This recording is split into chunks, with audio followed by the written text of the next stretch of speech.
خودی کا سر نہاد لا الہ الا اللہ۔ واجب الاحترام سامعین کرام، اسلامی سال کا پہلا مہینہ محرم الحرام شروع ہو چکا ہے۔ اللہ کے رسول علیہ السلام نے اس کو شہر اللہ المحرم فرمایا کہ یہ اللہ کا مہینہ ہے۔ مہینے سارے اللہ کے ہیں، مگر کبھی کبھی کسی چیز کی شان بڑھانے کے لیے اس کو اللہ تعالیٰ کی طرف مضاف کر دیا جاتا ہے۔ جیسے گھر سارے اللہ کے ہیں مگر بیت اللہ، اونٹنیاں ساریاں اللہ کی ہیں، صالح علیہ السلام کی اونٹی ناقۃ اللہ، تو اللہ نے اس مہینہ کو فضیلت بخشی ہے، اس لیے اللہ کے رسول علیہ السلام نے صحیح مسلم میں ابو ہریرہ رضی اللہ عنہ کی روایت میں اس کو شہر اللہ المحرم فرمایا کہ یہ اللہ کا مہینہ۔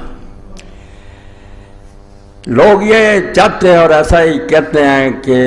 ساری دنیا کی قومیں جو ہیں ان کا سال خوشی سے شروع ہوتا ہے، اور وہ خوشی تو آپ دیکھ ہی رہے ہیں جیسے عیسائی لوگ مناتے ہیں، اور ان کی تقلید میں ہم بھی اب لگ پڑے ہیں ہوٹلوں میں شراب اور زنا اور ڈانس وغیرہ۔ یہی ہونا چاہیے، مگر یہاں لوگوں کی توقع اور امید کے خلاف کہتے ہیں کہ نہیں، مسلمان رونے دھونے میں لگ جاتے ہیں،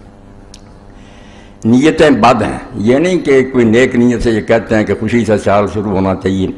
اصل میں لوگوں کے سینوں میں رسول اللہ صلی اللہ علیہ وسلم کی اولاد کے بارے میں بغض جو ہے وہ جم چکا ہے، اور وہ ان کی زبانوں سے بھی باہر آتا ہے، اور کتابوں پر کتابیں بھی یہ لوگ لکھ رہے ہیں۔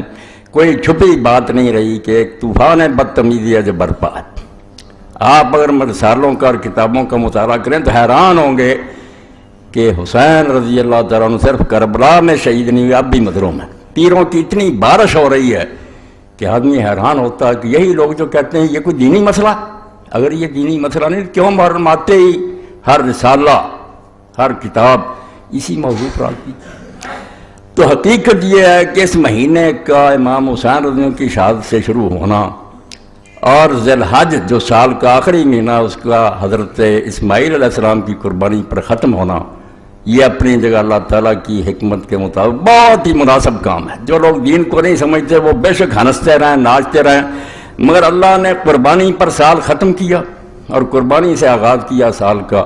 تاکہ اہل اسلام کو پتہ لگے ہوشیار کے برہ دم تیغست قدمرا، کہ اے اللہ کے نیک بندو ہوشیار ہو جاؤ کہ تمہارے قدم جس راستے پر ہیں وہ تلوار ہے، تلوار پر چل رہے ہو۔ جانیں قربان کرنا، اپنی جان اللہ کے دین کے لیے بیچ دینا، یہ دین کا خلاصہ ہے۔ اس لیے ذی الحج بھی قربانی پر ختم ہوا، اور امام حسین رضی اللہ عنہ کا واقعہ بھی سال کے شروع میں پیش آیا، تاکہ لوگوں کو اس بات کا پتہ چلے نہ بینی کہ ہاں شاہ نکو نام بدستے سر بریدہ امید حد نام، دیکھتے نہیں ہو کہ اللہ تعالیٰ ان کے ہاتھ پر پیالہ رکھتا ہے، ان کو جام محبت کا پلاتا ہے جن کے سر کٹے ہوتے ہیں۔ یہ سر کٹوں کا دین ہے، اس لیے جو ناچنا چاہتے ہیں، ڈانس کر رہے جب عیسائی ہو جائیں، دوسرے مذہبوں میں چلے جائیں، یہاں تو رونا دھونا ہے، ایسا رونا دھونا جو بیکار نہیں ہے کہ صرف رو کر آرام سے بیٹھ جاؤ، نہیں، قربانیوں کو یاد رکھنا۔ سبحان ربک رب العزت عما یصفون وسلام علی المرسلین والحمد للہ رب العالمین، وصلی اللہ علی سیدنا محمد وعلی آلہ